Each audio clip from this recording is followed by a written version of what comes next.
Polling ബൂത്തിലെത്താൻ ഒരാഴ്ച മാത്രം ശേഷിക്കെ വാരിക്കോരി വാഗ്ദാനങ്ങളുമായി LDF, UDF മുന്നണികളുടെ പ്രകടന പത്രികകൾ. ക്ഷേമ പെൻഷന് 3000 രൂപയാക്കുമെന്നും ആരോഗ്യ പരിരക്ഷയുടെ പരിധി കൂട്ടുമെന്നും ഇരു മുന്നണികളുടെയും വാഗ്ദാനം. JB കോശി കമ്മീഷൻ റിപ്പോർട്ട് നടപ്പാക്കുമെന്നും റബ്ബറിന്റെ താങ്ങുവില 300 രൂപയാക്കുമെന്നും ഇരു മുന്നണികളുടെയും പ്രകടന പത്രികയിലുണ്ട്. 60 ദിന പരിപാടികളുമായാണ് മുഖ്യമന്ത്രി പിണറായി വിജയൻ കോഴിക്കോട് LDF പ്രകടന പത്രിക പുറത്തിറക്കിയത്.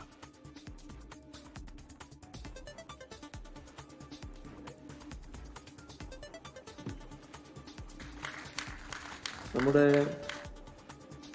സംസ്ഥാനത്ത് എല്ലാ സാമൂഹ്യ സുരക്ഷാ പെൻഷനുകളും 3000 രൂപയായി വർദ്ധിപ്പിക്കും. കിടപ്പ് രോഗികൾക്ക് അവകാശാടിസ്ഥാനത്തിലുള്ള സമ്പൂർണ്ണ പരിചരണ സംവിധാനം നടപ്പാക്കാനാണ് ഉദ്ദേശിക്കുന്നത്. വയോജനങ്ങൾക്ക് ആരോഗ്യ പരിപാലനവും സമൂഹാടിസ്ഥാനത്തിലുള്ള പിന്തുണയും ഉറപ്പാക്കും. ആരോഗ്യകരമായ വാർദ്ധക്യം എന്ന ആശയം യാഥാർത്ഥ്യമാക്കും. കൊച്ചിയിൽ നടന്ന ചടങ്ങിൽ തെലങ്കാന മുഖ്യമന്ത്രി രേവന്ത് റെഡ്ഡിയാണ് UDFന്റെ പ്രകടന പത്രിക പുറത്തിറക്കിയത്. 5 ഇന്ദിരാ ഗ്യാരന്റി ഉൾപ്പെടെയുള്ള UDF പ്രകടന പത്രിക പ്രതിപക്ഷ നേതാവ് VD സതീശൻ വിശദീകരിച്ചു.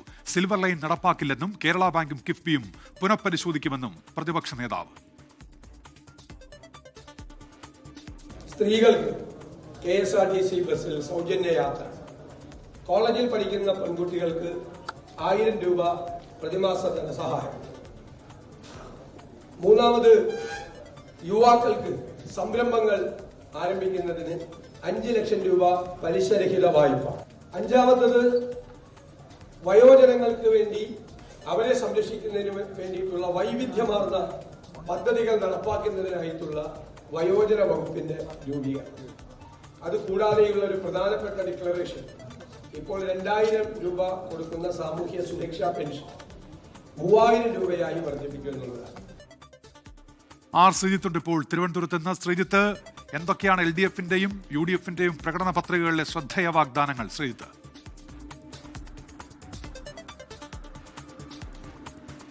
ഉന്മേഷ്, UDFന്റെ പ്രകടന പത്രികയിലെ പ്രധാനപ്പെട്ട വാഗ്ദാനം ക്ഷേമ പെൻഷൻ 2000 രൂപയിൽ നിന്ന് 3000 രൂപയായി ഉയർത്തുമെന്നതാണ്. ഇതുകൂടാതെ ഇന്ദിരാ ഗ്യാരണ്ടിയായി പ്രഖ്യാപിച്ചിരിക്കുന്ന 5 ഗ്യാരണ്ടികളും പ്രധാനമായും UDF ഊന്നി പറയുന്നുണ്ട്. അതിലേറ്റവും പ്രധാനപ്പെട്ടത് സ്ത്രീകൾക്ക് KSRTC ബസ്സുകൾ സൗജന്യ യാത്രയാണ്.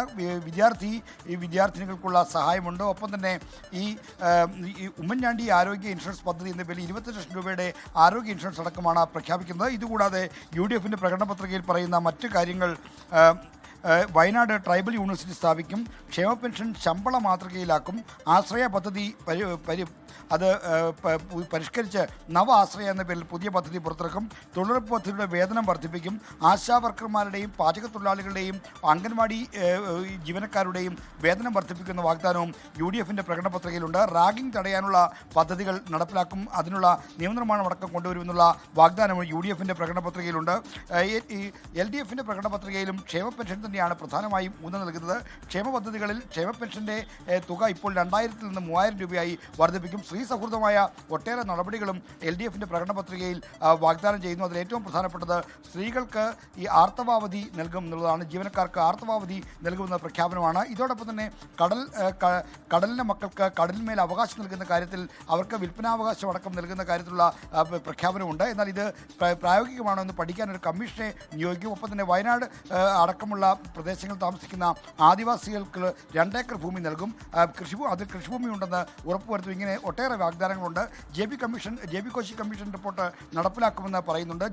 ജലപാത പൂർത്തീകരിക്കുമെന്നുള്ള പ്രഖ്യാപനങ്ങളുണ്ട്. ഇത്തരത്തിൽ ക്ഷേമ പദ്ധതികൾക്കും ഒപ്പം തന്നെ മറ്റ് കരുതൽ പദ്ധതികൾക്കും ഊന്നൽ നൽകുന്നതാണ് 2 പ്രധാനപ്പെട്ട മുന്നണികളുടെയും ഈ പ്രകടന പത്രിക.